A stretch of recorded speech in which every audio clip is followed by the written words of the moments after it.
Vamos a dar lectura a Marcos 6, por favor, del verso 1 al verso 6. Salió Jesús de allí y vino a su tierra, y le seguían sus discípulos. Y llegado el día de reposo, comenzó a enseñar en la sinagoga. Y muchos, oyéndole, se admiraban y decían: ¿de dónde tiene estas cosas?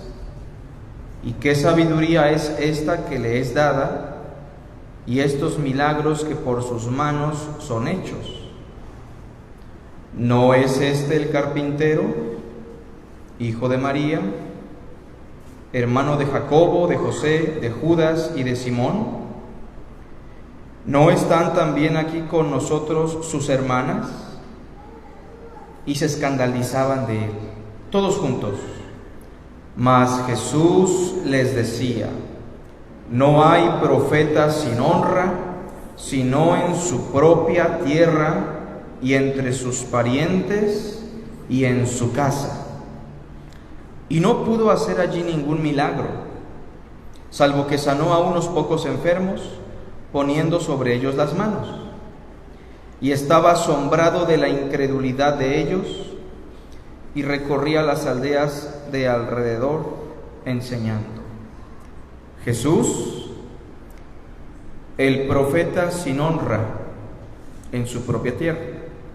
Jesús, el profeta sin honra.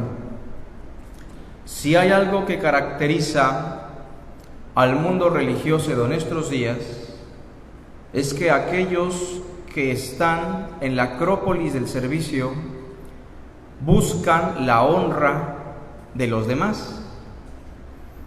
Definitivamente buscar la honra de otro puede ser un trabajo difícil o imposible, pero nuestro llamado nunca ha sido buscar la honra de los demás.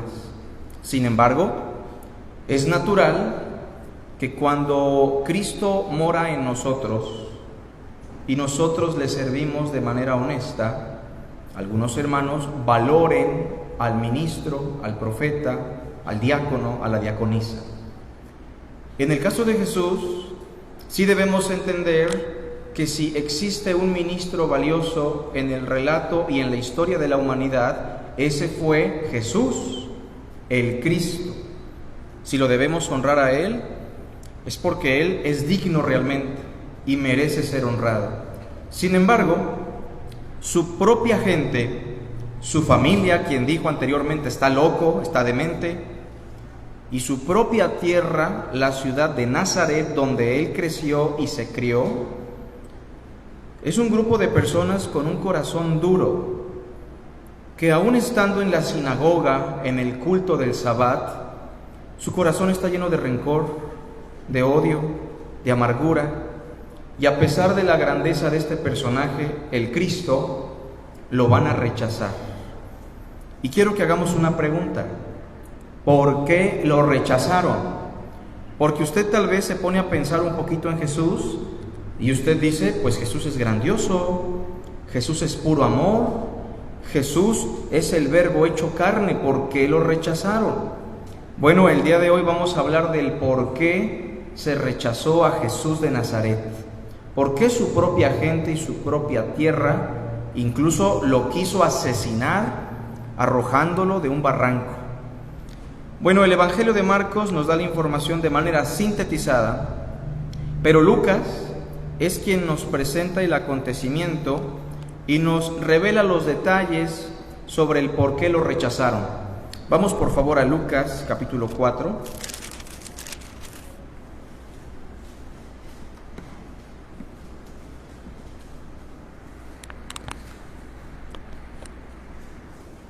Y el Evangelio de Lucas, capítulo 4, del verso 16 al verso 30, es el pasaje paralelo, es la misma situación, pero con la óptica de Lucas. Lucas en esta ocasión nos presenta una perspectiva amplificada y detallada del por qué la gente lo rechazó. Ahora, probablemente las razones por las cuales las personas de Occidente rechazan a Jesús son otras, Pero en aquellos días la gente de Nazaret lo rechazó por razones muy particulares. Leamos por favor Lucas 4, versículo 16. Vino a Nazaret, donde se había criado. Es importante destacar que él no nació en Nazaret, él nació en Belén de Judea, pero después que su padre y su madre se lo llevan a Egipto por causa de la persecución de Herodes, regresan años después y se establecen en Nazaret. Y en el día del reposo, nos dice el verso 16, entró en la sinagoga. La sinagoga es una palabra griega antigua que se puede traducir como asamblea. Eran pequeñas congregaciones distribuidas por todo el pueblo judío, en las cuales se celebraba el Sabbat, el día de culto, el día de reposo. Y este culto se celebraba especialmente con la lectura y la enseñanza de las Sagradas Escrituras. Y dice el versículo 16 que entró en la sinagoga conforme a su costumbre y se levantó a leer. El rabino o los rabinos encargados de esta sinagoga le dan la autorización para que él pueda leer y él pueda dirigir de alguna manera lo concerniente a las Escrituras. En el verso 17, el texto nos dice que se le dio el libro del profeta Isaías. Recordemos que la Biblia en aquellos días solamente existía en lo que se conoce hoy como el Antiguo Testamento, y no existían los códices como estos, libros empastados. Algunos eran rollos de papiro, otros eran rollos de pergamino que tenían una distancia aproximada de 14 a 16 metros, lo cual era muy complejo. Así que ellos iban desenrollando y en la porción adecuada empezaban a leer. Y en el verso 17, habiendo abierto el libro, halló el lugar donde estaba escrito, todos juntos: el Espíritu del Señor está sobre mí, por cuanto me ha ungido para dar buenas nuevas a los pobres.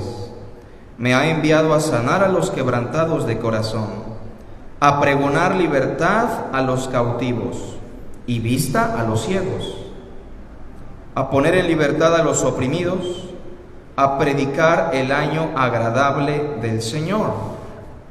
Lo que notamos en esta primera porción con respecto a las acciones de Jesús es que Él simplemente abre el rollo de Isaías, lee el capítulo 61 que habla sobre el reino mesiánico y la llegada del Mesías ungido que iba a liberar a los judíos, que les iba a dar libertad, que les iba a dar vista. Y eso es lo que Cristo hace simplemente. Después de la lectura, el versículo 20 nos dice: y enrollando el libro, lo dio al ministro y se sentó. Y los ojos de todos en la sinagoga estaban fijos en él. ¿Todos juntos? Y comenzó a decirles: hoy se ha cumplido esta escritura delante de vosotros. ¿Por qué lo rechazaron? ¿Dijo algo malo? No. ¿Dijo algo extraño? Tampoco. Él solamente dijo la verdad. En primer lugar, lo rechazaron porque se presenta como el cumplimiento del reino mesiánico. Acuérdense, ¿cómo inicia la presentación de su mensaje? El tiempo se ha cumplido. Todo lo que han esperado por siglos ha llegado a su cumplimiento. Y el reino de Dios está cerca. Arrepiéntanse y crean en las buenas nuevas. La gente que lo escuchó en Galilea lo tomó a bien. Los galileos lo recibieron, lo escucharon, hizo muchos milagros en la zona de Galilea. Pero una vez llegado a Nazaret, Él les dice lo mismo, pero con otras palabras. Yo soy el cumplimiento, el reino ha llegado, y yo soy ese profeta prometido del que les habló Moisés y del que les habló Isaías. ¿Por qué? Porque el Espíritu del Señor está sobre mí, por cuanto me ungió el Señor. Así que en primer lugar, ellos lo están rechazando porque se presenta como el cumplimiento del reino mesiánico. Hay que enfatizar algo. Cuando hablamos del reino universal de Dios, estamos de acuerdo que Dios ha reinado desde la eternidad y hasta la eternidad. El reino universal, el control soberano de Dios en un reino universal. Pero nosotros estamos aludiendo a lo que se conoce en teología como el reino mesiánico, el reino prometido por la ley y por los profetas, donde Dios volvería a gobernar a través de un hombre, a través del segundo Adán. Ahora bien, hubo etapas en la vida del pueblo judío en las cuales los judíos pensaron que el reino había llegado. Sobre todo cuando se levantó el rey David y el rey Salomón, el pueblo judío pensó que ese era el tiempo del reino. Obviamente no fue así. Pero posterior a eso, el reino de David y el reino de Salomón fueron el modelo que el pueblo judío tomó para pensar en el reino mesiánico. En el reino de David, las guerras fueron constantes, pero hubo muchas victorias, por lo cual los judíos llegaron a pensar que si en el tiempo de David los pueblos fueron subyugados, en el reino del Mesías, la opresión romana y los pueblos que estuviesen por encima de Israel iban a ser derrocados. En el tiempo del rey Salomón, la plata y el oro se amontonaban. Es más, no hubo guerras, la paz proliferó, la literatura, la poesía, la reflexión. Cuando Cristo llega entonces, yo quiero que se pongan a pensar un poco, hermanos. ¿Quién era Jesús? Una persona humilde, una persona acompañada de publicanos y pecadores. ¿No están aquí sus hermanos? ¿No es su madre María? ¿No es hijo del carpintero? ¿No están aquí también sus hermanas? ¿Dónde está el caballo blanco? A la manera de Alejandro el Magno. ¿Dónde está el oro y la plata que se amontonan? ¿Dónde está la liberación sobre los pueblos que nos dominan, sobre el imperio romano? Así que ellos rechazan a Cristo principalmente porque ellos no aceptan un reino espiritual. Ellos tienen una cosmovisión de un reino material, físico, económico, bélico. Ellos tienen una cosmovisión superficial y materialista del reino. Y me temo que muchas personas siguen teniendo esa cosmovisión. Rechazan al verdadero Jesús, entre tanto que el verdadero Jesús no tiene ni siquiera dónde recostar su cabeza. Y aceptarán al falso Jesús que les provee de economía, de salud, de prosperidad. Y esa es la razón por la cual se rechaza a Cristo. Pero si notan el versículo 18 y 19, hay otras razones implícitas. Noten, Él les dice: el Espíritu del Señor está sobre mí, por cuanto me ha ungido para dar buenas nuevas. ¿A quiénes? En este caso, ¿quiénes eran los pobres? Ustedes, nazarenos. Ustedes son los pobres. ¿Qué más? Me ha enviado para sanar a los quebrantados de corazón. Ustedes están quebrantados de corazón. Me ha enviado a pregonar libertad a los cautivos. Ustedes están cautivos. Vista a los ciegos. Ustedes, aunque están en el Sabbat, están ciegos. Me ha enviado a poner en libertad a los oprimidos y a predicar el año agradable del Señor.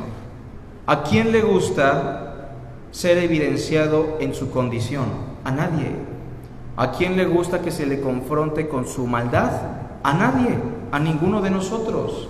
Pero en la lectura que Cristo hace y con la explicación que da en el verso 21, hoy se ha cumplido esta escritura delante de ustedes, les está dando esos calificativos.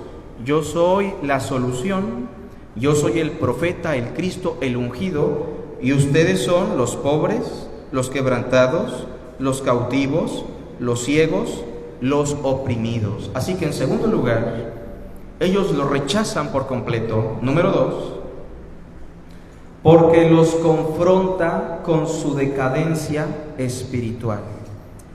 Hermanos, para venir a Cristo debemos entender que uno de los principios más valiosos es la honestidad y es la humillación. Ni siquiera vamos a hablar de humildad, porque a veces la palabra humildad ya la entendemos de otra forma. La humillación. Entender que Dios sí espera honestidad de nosotros para reconocer nuestra condición y reconocer nuestro pecado. que entendamos que realmente estamos necesitados. Las personas que están pobres, quebrantadas, cautivas, ciegas y oprimidas, pueden permanecer así y en sufrimiento, entre tanto que no reconocen que necesitan de Cristo. Pero el orgullo del ser humano y la soberbia del corazón del hombre es tan grande que prefieren rechazar el único medio de salvación porque la ofensa para ellos es más grande.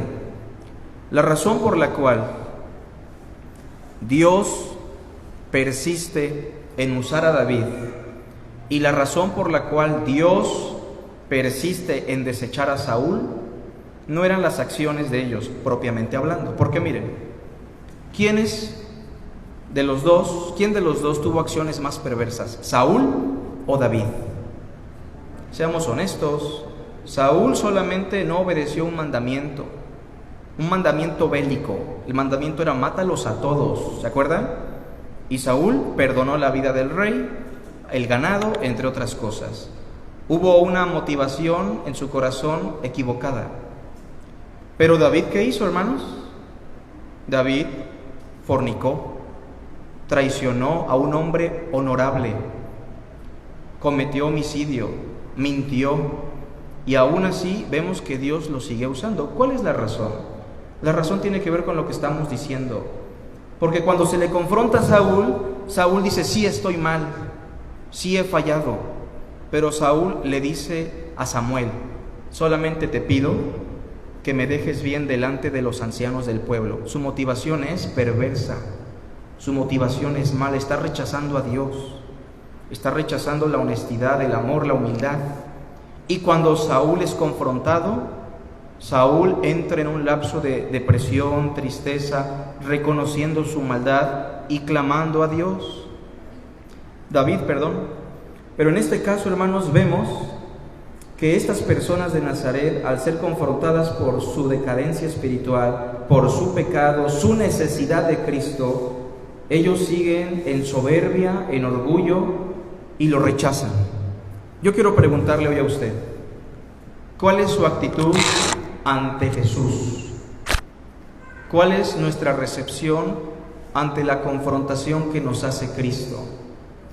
Porque miren, hermanos, eso aún se refleja en las acciones con los demás. Cristo dice: por cuanto lo hicisteis a estos mis hermanos más pequeños, a mí me lo hicisteis. ¿Cómo reaccionamos ante nuestro pecado? ¿Humillados o con soberbia? El Señor dice: si mi pueblo se humilla, yo lo sano. ¿O no? El Señor lo dice. Pero si no quieren, serán consumidos a espada. Así que la segunda razón tiene que ver con eso, hermanos. Cristo se presenta simplemente: yo soy el cumplimiento del reino. Lo que tanto esperaban está en mí. Pero por otra parte, ustedes son esa gente que está sufriendo, que está oprimida, que está cautiva. Y por eso lo rechazan, porque los confronta con su decadencia espiritual. Veamos lo que sigue diciendo, hermanos. Número 3. Hay un tercer aspecto del por qué lo rechazaron. Y tiene que ver tal vez mucho con el punto número 1. Pero hay que enfatizarlo. Lo rechazaron porque no cumple con las expectativas superficiales que el pueblo tenía sobre el reino mesiánico. Miren cómo es el ser humano, que el ser humano quiere que Dios cumpla con sus expectativas. Yo he escuchado a muchas personas a lo largo de mi vida cristiana que dicen: pues yo sí quiero seguir a Cristo, o yo sí te voy a servir, Dios, siempre y cuando me sanes, siempre y cuando resuelvas mi problema. O hay personas que actuamos en función de si Dios está llenando nuestras expectativas o no. Y con respecto al reino, ¿qué querían ellos? Un hombre fuerte, un hombre poderoso, un hombre bélico de guerra, un hombre que, aparte de traer el Espíritu de Dios, lo trajera a la manera de David, venciendo a los enemigos, destruyendo a los filisteos, acabando con el imperio romano. Pero se topan con un hombre manso y humilde, que come con publicanos, con pecadores, que no tiene dónde recostar su cabeza, que la gente rumora de él es nacido de fornicación, porque la gente no se creía la historia del Espíritu de Dios sobre María. La imagen de un hombre que nace en un imperio judío humillado que nace en un pesebre. Hay personas que ahorran, planean el nacimiento de un niño, y el Hijo de Dios nace en un lugar humilde y pobre. Un hombre que se rodea de la gente más miserable de la nación y que es acusado de comer y beber. Esa es la idea que tienen ellos. Ellos no quieren ese tipo de rey, no quieren ese tipo de reino. Así que en el versículo 22, notemos lo que dice el texto. Y todos daban buen testimonio de él. O sea, ¿reconocían que él era un hombre santo o no? ¿Reconocían que él era un hombre bueno o no? Claro que sí. Incluso la gente más perversa lo llegó a reconocer así. Ningún mal hizo.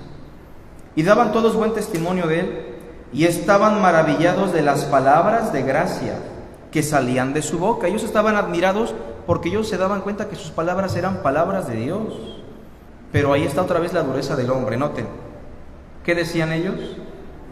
¿No es este el hijo de José?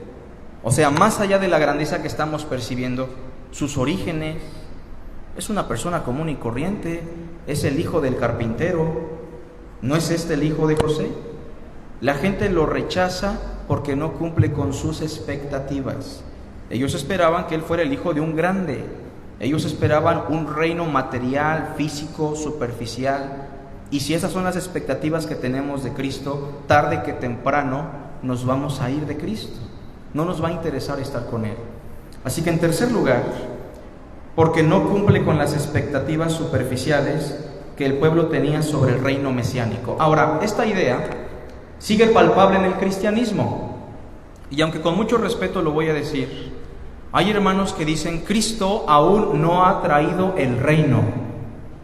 Cumplió con algunas cosas, pero estamos esperando a que Él regrese para que reine sobre la tierra 1000 años y ahora sí pueda subyugar a los pueblos enemigos, y ahora sí podamos prosperar económicamente, y ahora sí Israel sea la acrópolis de la hegemonía mundial, y ahora sí la plata y el oro se amontonen. Cuando Él venga lo va a hacer.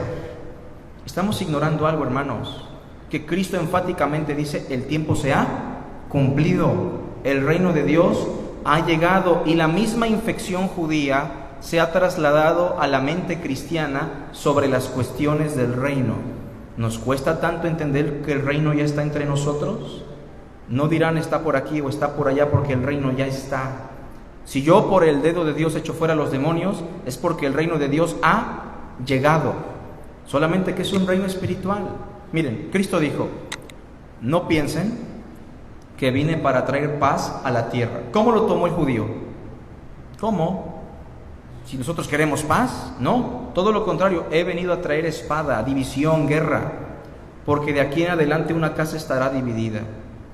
Entonces, ¿Cristo vino a traer paz o no? Sí, pero no esa paz que esperaban los hebreos, no una paz mundial, no una paz terrenal. Cristo dice: la paz les dejo, mi paz os doy. Yo no se las doy como el mundo se las da. No se turbe su corazón, ni tengan miedo. ¿Cuáles son las expectativas que usted tiene del reino, que usted tiene de Dios, que usted tiene de Cristo? Porque muchas veces servimos a Dios, hermanos, en función de lo que Dios nos da. A mí me da tristeza ver cómo muchos hermanos, cuando tienen una etapa de bonanza, de tranquilidad, sirven a Dios, se apasionan por Dios, pero cuando viene una etapa difícil, una etapa compleja, pareciera que eso es más poderoso y más importante que Dios. Hermanos, ¿cuáles son nuestras expectativas sobre Cristo y sobre Dios? Y terminamos con lo que sigue, hermanos. ¿Por qué lo rechazaron? Número 4. Porque les enseña que el reino mesiánico también incluye ¿a quién? A los paganos. Eso fue lo que derramó el vaso. Eso fue lo que hizo que se diera un punto de quiebre, que lo quisieran asesinar. Vean lo que dice el versículo 23, por favor. Él les dijo: sin duda me diréis este refrán: médico, cúrate a ti mismo. De tantas cosas que hemos oído que se han hecho en Capernaum, la zona de Galilea, la región marítima, haz también aquí en tu tierra. Y añadió: de cierto os digo que ningún profeta es acepto en su propia tierra. Así que por una parte, este es el patrón que encontramos en el Antiguo Testamento.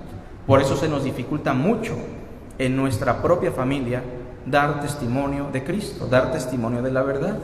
Porque aún en la gente que nos rodea podemos estar predicando la verdad de la manera más correcta y curiosamente buscarán la verdad en algo más. Así que no se desanime porque ese es el patrón que se repite. 25. Y aquí viene lo que los molestó. Y en verdad les digo que muchas viudas había en Israel en los días de Elías. Fíjense, en los días de Elías había viudas necesitadas, ¿sí o no? Pero ¿a quién fue enviado Elías? Dice el verso. Cuando el cielo fue cerrado por 3 años y 6 meses, y hubo una gran hambre en toda la tierra, pero a ninguna de ellas fue enviado Elías, sino ¿a quién? A una mujer viuda en Sarepta de Sidón. ¿Qué les está diciendo? Ustedes me están rechazando, pero esto es lo normal. Pero ¿saben qué? Así como en el tiempo de Elías una mujer pagana recibió el beneficio de Dios, así también los paganos van a recibir el beneficio del reino. Recuerden cuando Cristo habló con Nicodemo, un judío que tiene la misma idea local de que solo el reino es para los judíos, de que solo la redención es para los hebreos. Jesús le dijo a Nicodemo en algún momento, porque de tal manera amó Dios a los judíos, no, al mundo, para que todo aquel que en él cree no se pierda, mas tenga vida eterna. 27. Y muchos leprosos había en Israel en tiempo del profeta Eliseo, había muchos, pero ninguno de ellos fue limpiado, sino Naamán el sirio. ¿Por qué lo rechazan? Porque les está enseñando que el reino mesiánico también incluye a los paganos. Yo me he encontrado con personas que muchas veces dicen, hermano, pero a esas personas no hay que predicarles porque están muy perdidos. Porque ellos viven en la drogadicción, viven en una vida totalmente torcida. ¿Para qué les hablamos? Ya saben que yo conozco de Cristo y no han querido nada. Y a veces, hermanos, solamente pensamos que las cosas del reino le conciernen a un grupo. O en nuestra interacción, lo he dicho muchas veces, interactuamos solamente con los que nos aman, con los que embonan con nosotros. Y la razón por la cual ellos se enojan con Cristo es porque Cristo está incluyendo a los paganos, a la gente que no es de Israel. Termina diciendo el texto, hermanos, versículo 28. Al oír estas cosas, todos en la sinagoga se llenaron de ira. Imagínense el corazón de estas personas. Están en un día de culto, en un día de adoración con un corazón iracundo, con un corazón lleno de orgullo, de rencor, de odio, y en el día de culto. Y no solamente eso, esta ira está enfocada ¿sobre quién? Sobre Jesús de Nazaret, el Mesías. ¿Cómo está usted el día de hoy, en este día de culto, con respecto a Cristo? Y termina diciendo el verso 29, y levantándose, le echaron fuera de la ciudad y le llevaron hasta la cumbre del monte sobre el cual estaba edificada la ciudad de ellos. ¿Para qué? Lo querían asesinar, lo querían arrojar, lo querían acabar. Mas él pasó por en medio de ellos y se fue. El Evangelio de Marcos, que es el Evangelio que hemos estado estudiando, termina con palabras tristes después de la resurrección. Porque Marcos, si van conmigo por favor, al capítulo 16,